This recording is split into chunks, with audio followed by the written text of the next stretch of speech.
ची माहिती संभाजीनगरात येऊन पत्रकार परिषदेत देत असतो। एकही अधिवेशनानंतर काय केलं हे कोणाला विचारायची वेळ मी येऊ दिली नाही आणि म्हणून हे अधिवेशन झाल्यावरही तसं 3 आठवड्याचं आणि तसं 15 दिवसाचं, कारण प्रत्येक आठवड्याचे 5-5 दिवस फक्त 15 दिवसाचं हे अधिवेशन झालं। मी जे काही विधिमंडळाचे जे आयुध आहेत, डिव्हाइस आहेत, त्याचा पूर्ण वापर या निमित्ताने केला। जसं 289चा प्रस्ताव असेल, 15 दिवसात 16 प्रस्ताव मी मांडले। तारांकित प्रश्न मी 42 टाकले, त्याच्यातले 5-7 प्रश्न आले, परंतु 42च्या 42 याला उत्तर आलं। मराठवाड्याच्या विकासाच्या संदर्भात अर्धा तास चर्चा मी मांडली। संभाजीनगर शहरातील बायोमेडिकल वेस्टच्या संदर्भात चर्चा केली। धनगर विद्यार्थ्यांचं जे हॉस्टेल्स आहे त्याच्या संदर्भात चर्चा, जी संभाजीनगर आणि जालन्यात या हॉस्टेलच्या विषयी काही प्रश्न निर्माण झाले होते त्याच्याविषयी मी चर्चा उपस्थित केली। आणि संभाजीनगरातले मराठवाड्यातले अनेक विषय हे उपस्थित केले सरकारकडे। मग त्याच काळात जे छावणीमध्ये घटना झाली होती, अधिवेशन सुरू होत असताना चिंचडगाव इथं वैजापूरमध्ये एका महिला कीर्तनकारांची हत्या झाली होती।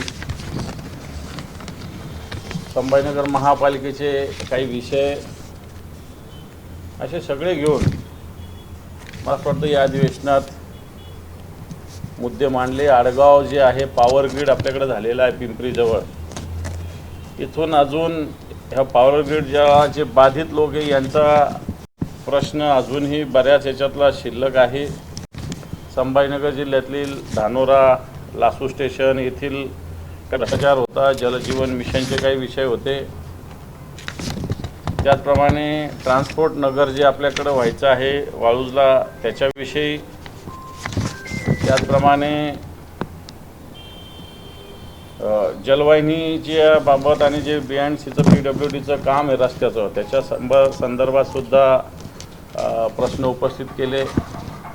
जिल्ह्यातील समाज कल्याण, बालविकास विभाग, गुन्हेगारी याविषयी सुद्धा मी प्रश्न उपस्थित केले। घरकुल जे आहे अहिल्याबाई होळकर, पुण्यश्लोक अहिल्याबाई होळकर घरकुल याच्याविषयी सुद्धा मी सातत्यानं मुद्दे मांडलेले आहेत।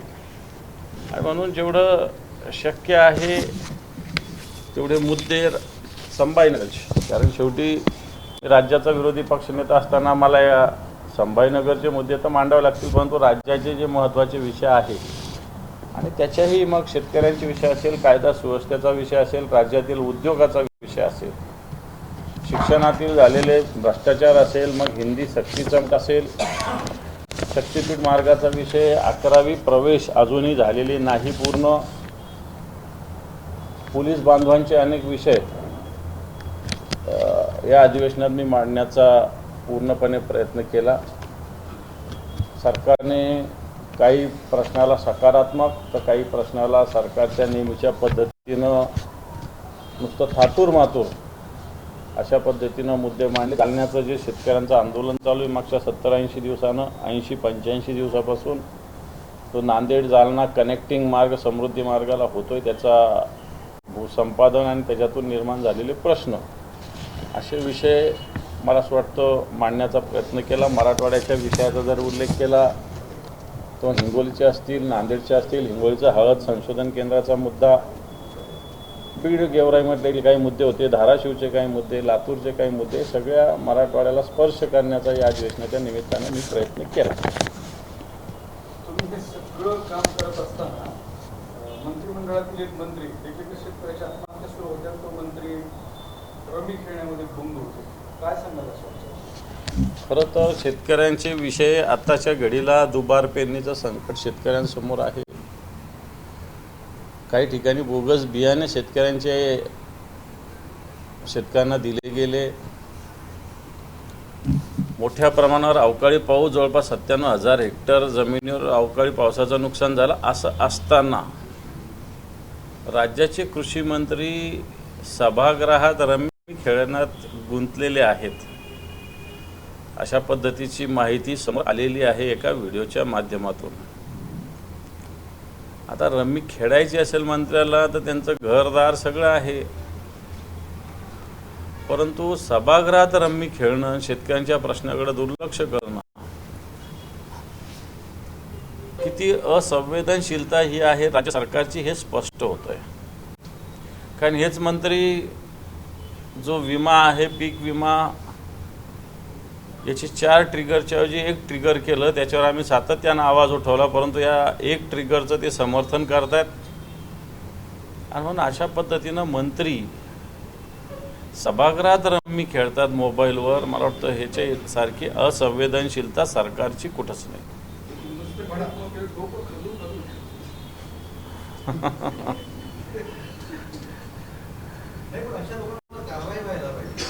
मला वाटतं असे लोक आज मंत्रिमंडळात आहे याचंच दुर्दैव आहे.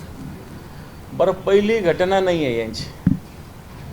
कुठं ओसाडगावची पाटीलकी म्हणतात, कुठं ढेकळाचा पंचनामा करायचा का म्हणतात, कुठं कर्ज घेऊन तुम्ही साखरपुडे करता म्हणतात, आणि आता रम्मी खेळतात. मला वाटतं अशा प्रकारचे मंत्री, कॅबिनेट मंत्री, कृषी विभागाचा कार्यभार असणारे हे राज्य सरकार, देवेंद्रजी फडणवीस यांची मजबुरी आहे असं या सगळ्या लोकांचंही सहन करणं असं मला दिसतं. परंतु अशा मंत्र्यावर कारवाईची आवश्यकता आहे. अशा मंत्र्याच्या असंवेदनशीलतेवर प्रहार शेतकरी करतील, परंतु सगळ्यात महत्त्वाचं सरकारमधील मुख्यमंत्री आणि उपमुख्यमंत्र्यांनी केला पाहिजे असं आमचं सरकारला आव्हान आहे. कारण म्हणजे अशा मंत्र्याला घरीच बसवलं पाहिजे. रम्मी खेळायचं तर खेळत बसा ना घरी, तुम्ही 24 तास खेळा. सभागृह कशासाठी असतं? जनतेचे प्रश्न, शेतकऱ्यांचे प्रश्न सोडवण्यासाठी असतं. सभागृह कामकाज कशासाठी असतं? रम्मी खेळण्यासाठी असतं का? म्हणून अशा मंत्र्यावर कारवाई केली पाहिजे. यांना मंत्रिमंडळात राहण्याचा 1 मिनिटसुद्धा अधिकार नाही. शेतकरी कर्जमाफीच्या संदर्भामध्ये बच्चू कडू जे आक्रमकतेनं सगळं आंदोलन करतात म्हणतात, त्या आक्रमकतेनं शिवसेना का विरोध नाही या सगळ्या याच्यामध्ये? का शिवसेना शेतकरी कर्जमाफी फक्त दाखवण्यासारखंच आंदोलन करते? एकेकाळी शेतकऱ्याच्या सगळ्या कर्जमाफी संदर्भात शिवसेनेनं राम पेटून ठेवलेलं होतं सगळं. बच्चू कडूची आता सत्ता नाही म्हणून बच्चू कडू आंदोलन करतात. सत्तेवर असताना बच्चू कडूने काय काय केलं हा पण आमचा प्रश्न आहे. शिवसेना आंदोलन करत असते, पण याच सरकारने शेतकऱ्यांना कर्जमाफीचं आश्वासन दिलेलं आहे. याच सरकारने आता शेतकऱ्यांच्या विम्याचे जे मी आत्ता सांगितलं ट्रिगर कमी केलेले आहे. म्हणून असं काही जरुरी नाही बच्चू कडूने केलं म्हणून आम्ही करणं जरुरी. आम्ही केलं 8 दिवसाचं आंदोलन, पूर्ण मराठवाड्यात केलं आम्ही आंदोलन. आणि आत्ताच्या घडीला शेतकरी पीक पाणी सगळ्या विषयात गुंतलेले असताना आताच्या घडीला आंदोलन हे मला असं वाटतं योग्य कालावधी आंदोलनाचा आत्ताचा नाही आहे. आदित्य ठाकरे आणि देवेंद्र फडणवीस यांची भेट झाल्याची चर्चा भेटी कोणती आहे का? समीकरण काही हे बाय, हे एखाद्या हॉटेलमध्ये लकीली दोघे पोचणं म्हणजे काय भेट झाली अशातला काही भाग नाही. आणि आदित्य साहेबांनी स्पष्ट केलं आहे की मित्रांबरोबर डिनरचा प्लॅन त्यांचा होता म्हणून ते हॉटेलला गेलेले होते. आणि मला असं वाटत नाही याच्यावरती काही भेटायचं असतं तर खुलं भेटले असते ना ते.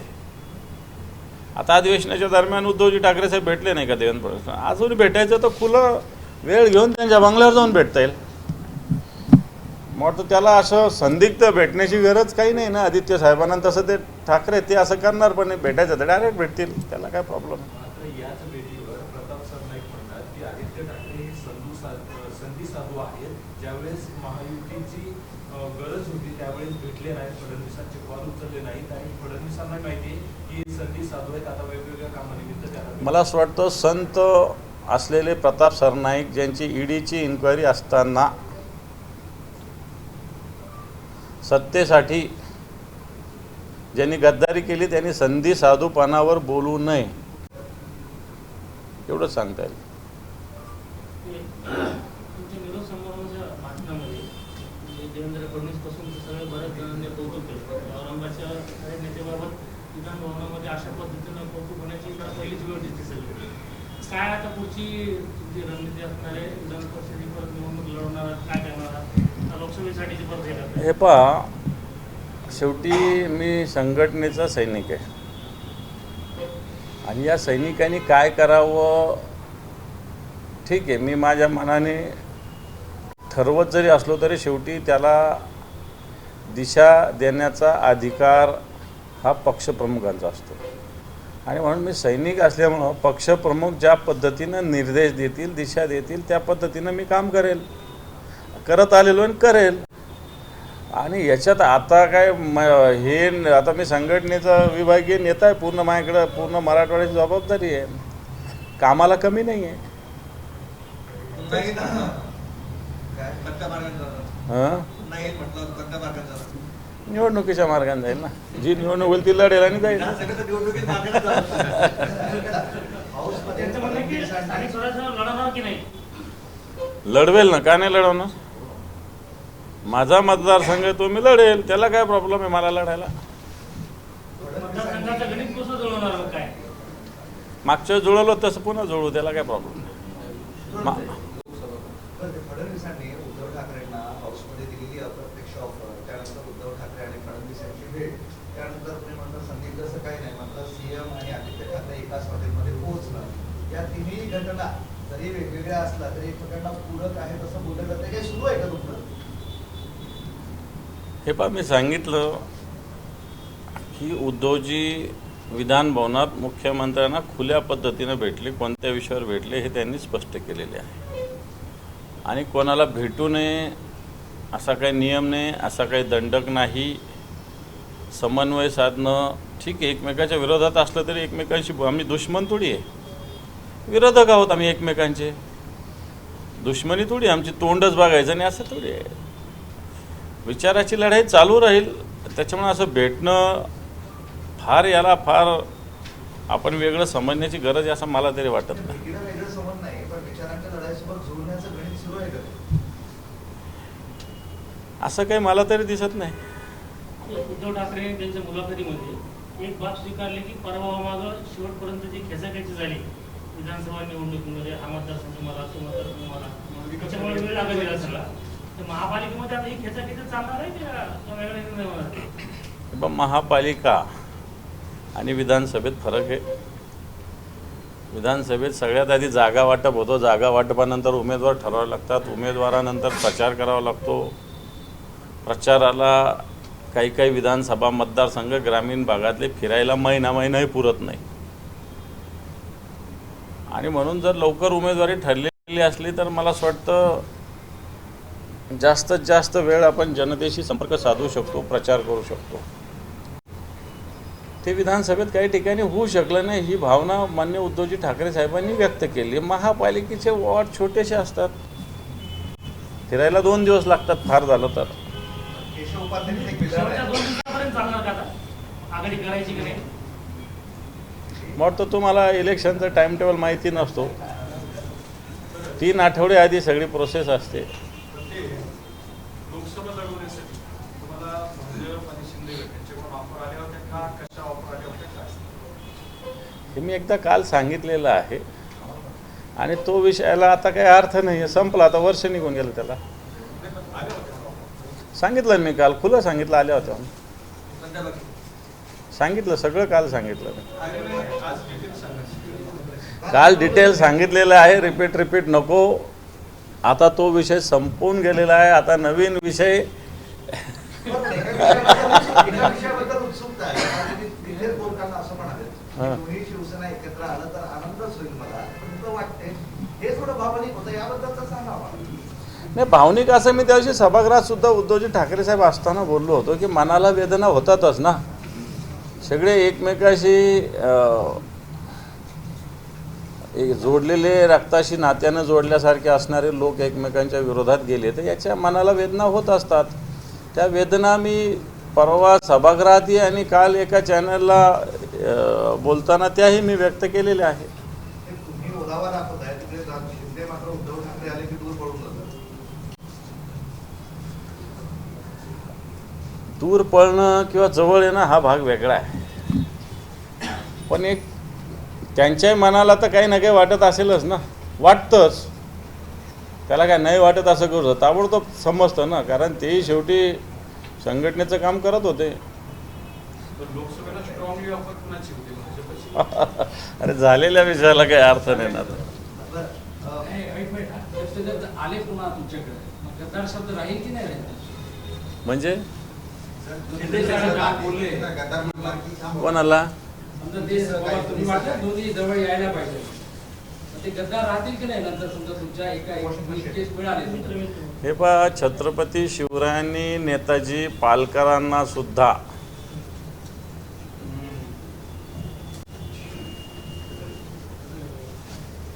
खाफीखान झाला होता नेताजी पालकर, पुन्हा नेताजी पालकर करून घेतलं होतं. एवढंच मी बोलेल, बाकी नाही बोलणार.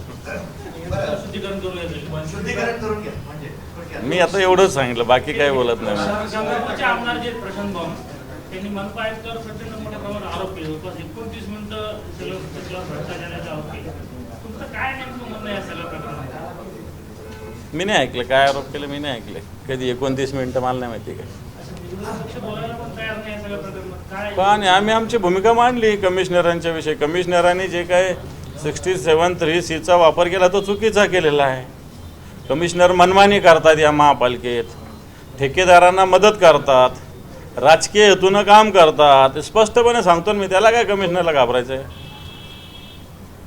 भ्रष्टाचाराचा सुळसुळाट महानगरपालिकेत आहे. मी कमिशनर करतो असं नाही म्हणणार, पण महापालिकेत भ्रष्टाचार आहे, मनमानी चालू आहे ना. आता अतिक्रमण वाढताना मनमानी झाली नाही का?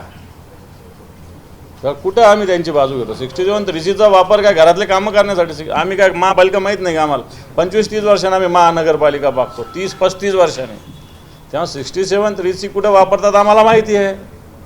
पण आत्ताच्या घडीला कॉन्ट्रॅक्टरसाठी आणि राजकीय हेतूनं कमिशनर काम करतात, हे स्पष्ट सांगतो. म्युन्सिपल कमिशनर स्वतःच्या ह्याच्यासाठी गुत्तेदारांसाठी. आता मी सांगतो, स्वतःचे गुत्तेदारांचे कचराचं प्रक्रिया होती, त्या कॉन्ट्रॅक्टरला हाकलून दिलं. कमिशनरलाच होता, कोणती तरी एजन्सी आणायची. आता ज्या एजन्सी आहे, राणा असेल कोणती असेल, यांना हाकलून द्यायचं, कारण दुसरी एजन्सी त्यांना आणायची आहे. मला कोणत्या एजन्सीची प्रेम नाही आहे, मला काही घेणं नाही कोणत्या एजन्सीची. पण कमिशनरचा व्ह्यू स्वतःच्या मर्जीतल्या किंवा काही राजकीय पक्षातल्या नेत्यांच्या सजेशननी वेगवेगळ्या एजन्सीज गुत्तेदारांची आणण्याचा प्रयत्न चाललेला आहे, आणि त्या हेतूनं कमिशनर काम करतायत, हे माझं स्पष्ट म्हणणं आहे. त्यामुळं विरोधी पक्ष घाबरायचा काय गरज आहे? सत्ताधारीच त्यांच्यावर टीका करतो. प्रशांत भाम का विरोधी पक्षात आहे का? प्रशांत भाम सत्ताधारी पक्षात आहे.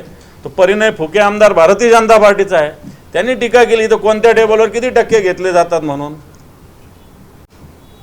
त्यामुळे मला असं वाटतं कमिशनरांचं निश्चित ज्या पद्धतीनं आता आपल्याकडे डेव्हलपमेंट प्लॅन झालेला आहे, जे रस्ते डेव्हलपमेंट प्लॅनमध्ये इथले सजेशन मोठे होते, कमी कसे झाले?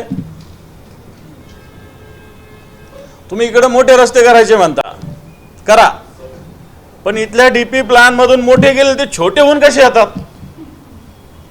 याला कोणी नाही विचारत. कोणी पाठवला डीपी प्लॅन? कमिशनरनीच पाठवला ना. आणि म्हणून कुठंतरी मंत्रालय असेल किंवा कमिशनर असेल, यांच्या साठ्या लोट्यातून डीपी प्लॅनमध्ये मोठ्या प्रमाणावर बदल झालेले. हा भ्रष्टाचाराचाच प्रकार आहे, हा साधा प्रकार नाही आहे. घरकुलामध्ये काय काय झालेलं आम्हाला माहीत नाही. हर्सोलच्या घरकुलामध्ये कमिशनरनी काय काय केलेलं, काय काय नाही आम्हाला माहिती आहे ना सगळ्या गोष्टी. मांजर दूध डोळे बंद करून दूध पित असेल तर असं कोणी बघितलं नाही किंवा कोणाला माहिती नाही, समजायची गरज नाही. महानगरपालिका भ्रष्टाचाराचा अड्डा बनलेला आहे आणि कमिशनर त्याचा प्रमुख आहे, त्याच्यात काय विशेष? मला असं वाटतं आपण विषयावर बोलू, फार कॉर्पोरेशनवर चर्चा बस. त्यांचं एक वाक्य आहे, आजची मुलाखत म्हणजे उद्धव ठाकरेंची मुलाखत हा गोंधळ होता. राजसोबत मराठीच्या मुद्द्यावर मिठी मारायची आणि त्याच वेळी मनसे सैनिक इतरांना मारझोड करत आहे आणि दुसरा एकमेकांना कुणी आक्षाकी असं सांगताय. भाषा सुरू आहे, एकतर तू राहील नाही तर मी राहील, आणि मुख्यमंत्र्यांना दुसरीकडे सल्लेही देत आहे. किती गोंधळ करणार असं काय काय गोंधळ? याच्यात शब्द आहे फक्त गोंधळ, पण गोंधळ काय जरा स्पष्ट केलं तर बरं होईल. फक्त शब्द आहे गोंधळ, पण गोंधळ काय झालं ते सांगावं. गोंधळ काय झालेला आहे? सुस्पष्टपणा आहे सगळ्याच्यात. गोंधळ काय? तुमचा गोंधळ आहे. भ्रष्टाचार करत नाही म्हणायचे, सगळे भ्रष्टाचारी भरलेले आहेत. साधन सुचिताच्या गोष्टी करतात, सगळे साधन सुचिता हरवलेले आहेत. तुमचेच लोक माता भगिनीवर अन्याय अत्याचार करतात, तुमचेच लोक गुंडागर्दी करतात, तुमचेच लोक भ्रष्टाचार करतात. तुम्हीच भ्रष्टाचारांना सगळ्यांना सोबत घेतलेलं आहे. गोंधळ कोणाचा आहे, तुमचा आहे का आमचा आहे? हे सुनील तटकरे 2 दिवसापूर्वी आले होते. ते म्हणाले की राष्ट्रवादी झाली तर ते भाजपची चर्चा करून आम्ही सगळं निर्णय. हे पहा, सुनील तटकरे असो की एकनाथ शिंदे असो, हे पक्ष आम्ही यांना शहा सेना म्हणतो. दिल्लीनं जसं सांगेल तसं ते चालतात. यांच्याकडं पाणी जरी प्यायचं असेल गोडभर तर यांना दिल्लीला विचारावं लागतं. असे पक्ष, यांना स्वाभिमान गहाण ठेवला यांनी. यांचा काय स्वाभिमान आहे? काही पक्ष आहे? सुनील तटकरे बरोबर बोलले ना की भाजपला विचारावं लागेल. भाजप म्हणजे कोण आहे? आता पक्षाध्यक्षाला कोणी विचारतं भाजपमध्ये? समजा इथं महाराष्ट्राचे अध्यक्ष चव्हाण झाले किंवा आधी बावनकुळे, कोणी विचारतं त्यांना? फुकट सगळे फडणवीसांकडे जातात. दिल्ली तिथं असं कोण जगत प्रकाश नड्डांना विचारतं? शहा आणि मोदींकडे जातात. निशिकांत दुबे म्हणाले काँग्रेसचा एक पूर्वी गुजरातचा भाग होता, 1956 पर्यंत ते महाराष्ट्रात नव्हते. होतं ना, मग त्याला काय खोटं बोलले ते? त्याच्यामुळे वाद निर्माण झालाय. तुमच्याच गटाचे लोक टीका करतात. अरे बाबा, मुंबई होतंच ना आधी, नंतर जे आपला लढा उभा झाला 107 त्याच्यानंतर मुंबई महाराष्ट्रामध्ये आली ना. त्याच्यामुळे तो काय मुंबई आधी आपला महाराष्ट्राचा भाग कुठं होता? मुंबई महाराष्ट्रात जोडली जावी म्हणून मोठ्या पद्धतीनं महाराष्ट्राचा हा एक लढा लढला गेला आणि त्याच्यात 107 हुतात्मे शहीद झाले. त्याच्यानंतर महाराष्ट्र झालेला आहे. त्याच्यामुळे ते काय चूक बोललं? बरोबर बोल. केंद्रीय मंत्री प्रतापराव जाधव असं म्हणतात की ठाकरे गटाचे 8 ते 10 आमदार पुन्हा फुटणार आहेत, ते आमच्या संपर्कात आहे. बरं, घ्या म्हणा त्यांना.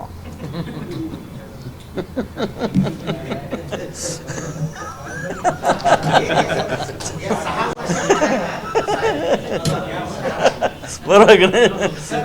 या 6 वर्षाच्या कार्यकाळात असं एक काम सांगायचं तुम्हाला खरोखर मनातून भावलं, एक काम जे खरोखर तुम्हाला समाधान देऊन गेलं की नाही यार आपलं याच्यात काहीतरी चीज झालं. असं मी अजून विचार केलेला नाही, कारण अनेक काम होऊन गेले जे कळत न कळत सुद्धा होत असतात. परंतु त्याचा मी काही विचार केलेला नाही अजून, कारण असं आठवत बसायला वेळच कुठं भेटत नाही. परंतु निश्चित आता तुम्ही सांगितल्यानंतर मी ह्या सगळ्या याचं रिवाईजमध्ये जाऊन सगळा विचार करून नक्की सांगेल. कालावधी अजून जास्त पाहिजे होता का? हां, विरोधी पक्षाचा कालावधी अजून- नाही काही नाही, बस झालं. बरं, ओके. काय ओके, बस झालं. मला तर त्यात असं वाटलं होतं 6 महिन्याचा आहे, तो 3 वर्ष खूप झालं होतं.